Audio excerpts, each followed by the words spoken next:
Everyone, मैं हूँ श्रेंशु और ये है मेरा चैनल सुपर नर्ड्स। और आज मैं वापस आया हूँ एक और वीडियो के साथ जो है मॉर्बियस द लिविंग वैम्पायर का सेकंड एपिसोड। और आज हमारी कहानी वहीं से कंटिन्यू हुई थी जहाँ पर वो ख़त्म हुई थी। तो चलिए शुरू करते हैं।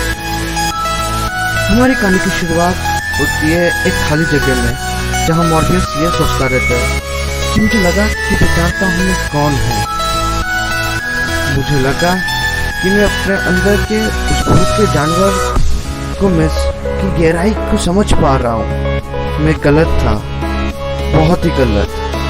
मैंने अपने अंदर के इस जानवर को बचाने की बेताबी में साइंस की यूज की।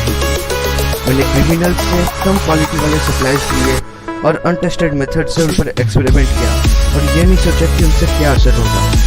इस वजह से मैंने अपने हालात को बेहतर करने की जगह उसे और भी बदतर कर दिया है। वो और भी ज़्यादा ताकतवर हो गया है। मैं अपनी हड्डियों में उस भूख को महसूस कर पा रहा हूँ। मुझे यकीन था कि और वक्त नहीं है, लेकिन ये सोच डर से पैदा हुआ था। मैंने थ्योरी का इस्तेमाल किया अपने फॉर्मूलाज के मॉडिफिकेशन के लिए, लेकिन मैं अपनी सोच नहीं पा रहा हूँ कि सांस भी नहीं ले पा रहा हूँ अपने अंदर के उस जानवर की वजह से जिसे बार बार खून की जरूरत है। और हम देखते हैं कि वो उसके चारों तरफ ब्लड बैग्स भरे पड़े हैं। वो एक ब्लड बैग खोल के उसमें से खून पीता है। वो फिर से सोचता है कि मैं क्या बन चुका हूँ, मैंने क्या कर दिया है। और वो जोर से आह करके चिल्लाता है और बोलता है ऐसा नहीं हो सकता, प्लीज। मैं बस इतना चाहता था कि मैं आज़ाद हो जाऊं। मेरे हाथ तो इस सोच से कांपते हैं कि मुझे माइक्रोस्कोप के अंदर क्या दिखेगा। मेरे हालात अच्छे नहीं हैं, मेरा खून अब भी खराब है, उससे भी बुरा घुसड़ रहा है। सेल्स में म्यूटेशन जो बीमारी की तरह फैल रहे हैं, मुझ पर हावी हो रहे हैं। वो सीरम उसने उन चीज़ों का एक्टिवेट कर दिया जिसे मैं दबा कर ख़त्म करना चाहता था। ये एक रिस्क है, वो भूख जो फिर से मेरे गले में बढ़ रही है, फिर से। लेकिन मुझे और सप्लाईज चाहिए ताकि मैं इससे बढ़ सकूं और इससे अपना इलाज कर सकूं। तभी वहाँ पर एक ब्लास्ट होता है और वो सोचता है क्या उस पर कोई ब्लास्ट करता है और वो पीछे जाकर गिरता है और वो पूछता है क्या तुमने मुझे कैसे ढूंढा। एक आवाज आती है और वो कहती है ये आसान था, हमने बस तुम्हारे दबाई के रास्ते का पीछा किया। और हम देखते हैं कि पिछले एपिसोड के वही दो लोग मॉर्बियस के घर तक पहुंच चुके हैं। मॉर्बियस बोलता है कौन वो तुम। तभी वो लड़की फिर से उस पर हमला करती है और वो बोलता है बस बहुत हुआ। वो लड़की बोलती है मैं भी तुमसे सहमत हूँ मॉन्स्टर। दोनों में लड़ाई होती रहती है। वो आदमी पीछे से कहता है ये बुरा नहीं था। मॉर्बियस कहता है ये दर्द कौन हो तुम।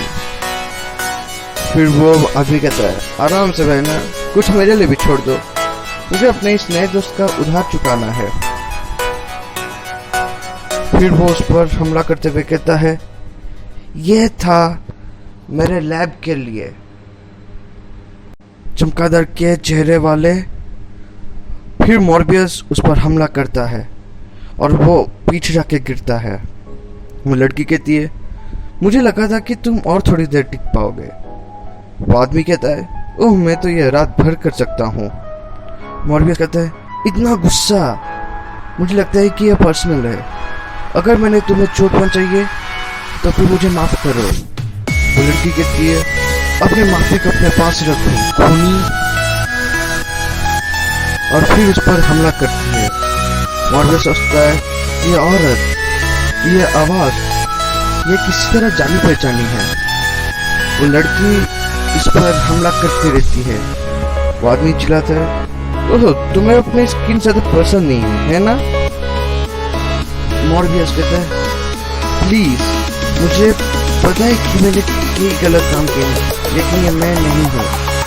ये मेरी बीमारी, मेरा श्राप है। मैं उस भूख को फिर से अपने अंदर बढ़ते हुए महसूस कर पा रहा हूँ। वो जानवर इसका खून चाहता है, जबकि इंसान तो इस सोच से भी डर जाता है। मुझे अपने क्योर के लिए बहुत ही मेहनत करना पड़ेगा ताकि मैंने जो भी किया उसका पश्चाताप कर सकूं। वो लड़की कहती है फिर, तुम पश्चाताप के लायक नहीं हो और तुम्हें मुझसे कुछ नहीं मिलेगा सिवाय मौत। मॉर्गेस सोचता है, मुझे यह औरत पता है। वो पूछता है, एलिजाबेथ क्या ये तुम हो? वो लड़की कहती है, एलिजाबेथ एमिल के साथ मर चुकी है, मैं बस उसका बदला हूँ। एमिल का नाम सुनना किसी भी हथियार से ज्यादा दर्द देता है। मेरा प्यारा दोस्त, क्या यह हो सकता है कि ये एलिजाबेथ उसकी बहन जो हमारे साइड की तरफ थी इतने सालों तक? फिर वो आदमी कहता है, यहाँ पे तुमने अच्छा सेटअप किया है खून चूसने वाले, लेकिन इक्विपमेंट मेरे को ज्यादा अच्छे लगते हैं। फिर वो लड़की कहती है, तुम उसका नाम लेने के लायक नहीं हो। और वो कहता है, एलिजाबेथ आई एम सॉरी, मैं एमिल को अपने खुद के भाई के जैसा प्यार करता था। फिर वो लड़की कहती है, वो मर गया, लेकिन किस लिए? तुम्हारी भूख को मिटाने के लिए। वो तुम्हारे लिए बलि चढ़ गया। ये तो कभी किसी क्योर के बारे में था ही नहीं, ये बस तुम्हारे बाबाई के बारे में था। और ये सोचता है, गुस्सा, बहुत ही गर्म गुस्सा मेरे खून में दौड़ रहा है। मेरे अंदर का वो जानवर आजाद हो रहा है। फिर दोनों में फिर लड़ाई होती रहती है। फिर वो आदमी उस पर ब्लास्ट करते हुए कहता है, इतनी जल्दी नहीं मेरे दोस्त, मैंने उस लड़की को अपना बदला पूरा करने दिया, लेकिन तुम्हारे और मेरे बीच अब भी बिजनेस बाकी है। तुम मुझे एक नया लैब और गुंडों की एक नई टोली का उधार है, लेकिन अगर तुम्हारे पास सिर्फ तुम्हारी चुगली है तो फिर उससे भी मैं काम चला लूंगा। वो एलिजाबेथ से कहता है, अगर मैं अपनी किस्मत बदल पाता फिर 1 सेकेंड में मैं एमिल को बदल देता। और फिर वो उस आदमी को जवाब देता है, कैसा रहेगा अगर मैं तुम्हें अपना खून दूं और ये कि वो उसे काट देता है।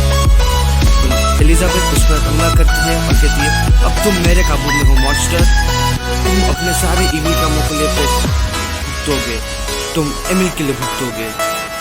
मॉर्गेस सोचता है कि जितना डैमेज हुआ मेरे शरीर को कर रहे हैं उतना ही मेरा भूख बढ़ रहा है। और वो चिल्लाता है, बहुत हो गया, मेरे अंदर जो चीज है वो गुस्से से फट रही है। मैं अपने आप से खुद को फिसलते हुए महसूस कर रहा हूँ। और वो दोनों पर हमला करता है। एलिजाबेथ कहती है, आखिरकार तुमने अपना असली रूप दिखा ही दिया मॉन्स्टर। और वो उस पर एक ग्रेनेड फेंक देती है और वो ब्लास्ट होकर कहीं दूर जाकर गिरता है। वो आदमी कहता है, हे भगवान, तुम्हारे साथ क्या गलत है? एलिजाबेथ कहती है, ये तो सिर्फ पहली लड़ाई थी और तुम्हारे हथियारों की तरह मेरे हथियार ज्यादा नुकसान करके छोड़ेंगे। वो अब कमजोर हो गया है, अब हम अपना वक्त ले सकते हैं। मॉर्गेस एक बिल्डिंग की छत पर बैठा है और फिर सोचता है, मैं एक लैब या फिर एक ब्लड बैंक में आया हूँ जिसे मैं पहचानता नहीं हूँ, लेकिन ये गंध जानी पहचानी है। और हम देखते हैं कि वो 2 पुलिस वालों पर हमला कर गया है और वो सोचता है, का उद्देश्य ये दोनों जिंदा रहेंगे, खाली कुछ दिनों के लिए उनमें कमजोरी रहेगी ताकि उन्हें ये घटना याद रहे। मैंने क्रिमिनल से खून लेने का आदत डाल लिया था, लेकिन वक्त अभी मेरा बुरा चल रहा है और बुरे वक्त में इंसान कभी जो नहीं चाहता उसे वो करना पड़ता है। हम देखते हैं कि वो एक केमिकल लैब के अंदर घुस के वहाँ तोड़-फोड़ मचा रहा है और वो फिर फ्लैशबैक में जाकर सोचता है, एलिजाबेथ ये ऐसा कभी नहीं था, इनमें से किसी को ये नहीं। और हम देखते हैं कि वो 2 केमिकल्स को एक टेस्ट ट्यूब में मिक्स कर रहा है। वो सोचता है, मेरे अंदर जो चीज़ है उसने जिस किसी को भी छुआ है या फिर जिस चीज़ को भी छुआ है उसे बर्बाद कर दिया है। मैं इससे बेहतर था और मैं फिर से बेहतर बनूंगा। अगर मैं अपने अंदर की इस सड़ रहे चीज़ को दबा कर पाया तो फिर शायद मैं उसे भी बचा सकूंगा। केमिकल पर टेस्ट करता है। फिर हम देखते हैं कि दोनों में से एक पुलिस वाले को बहुत शांत कर रहा है। मॉर्बियस सोचता है कि इस खून में मेरे अंदर के जानवर को शांत कर दिया है, लेकिन अभी के लिए और मेरे घाव भर नहीं रहे हैं। शायद उसको हत्या में किसी तरह के एंटीकोगुलेंट उसने मुझे अच्छी तरह से परखा है। उसने मेरे उन कमजोरियों के बारे में जाना है जिसके बारे में शायद मुझे भी पता नहीं था कि मेरे पास है। इधर वो पुलिस वाला एक बेल अलार्म में क्लिक करते हुए सोचता है कि प्लीज काम करो। इधर मॉर्बियस उस केमिकल को अपने घाव में डालकर वो बोलता है उसने पूछा क्या होगा, इस बदले की आंख में वो कितने दूर तक आ गई होगी। और फिर उसे वो अलार्म सुनाई देता है। क्या एक अलार्म? पुलिस वाला अपने पार्टनर को उठाते हुए पूछता है क्या तुम ठीक हो? वो कहती है ठीक, मैं ठीक हूँ। और हम देखते हैं कि मॉर्बियस उन पर घुसकर हमला करता है। वो सोचता है कि मैं अंदर अपने डर को महसूस कर पा रहा हूँ, मैं दिल की धड़कन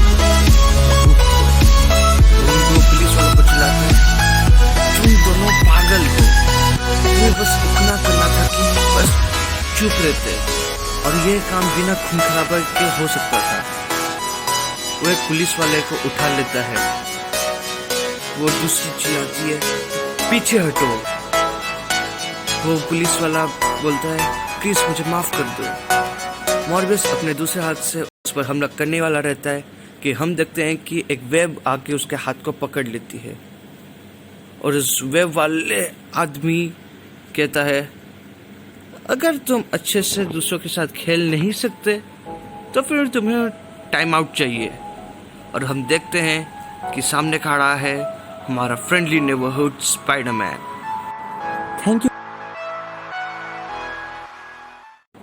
thank you for watching guys. अगर आपको ये वीडियो पसंद आया तो फिर से लाइक कीजिए, कमेंट कीजिए और इस वीडियो को अपने दोस्तों के साथ शेयर कीजिए। और ऐसे कंटेंट्स के लिए मेरे चैनल को सब्सक्राइब कीजिए। मैं बहुत ही जल्द एक नए वीडियो के साथ वापस आऊँगा।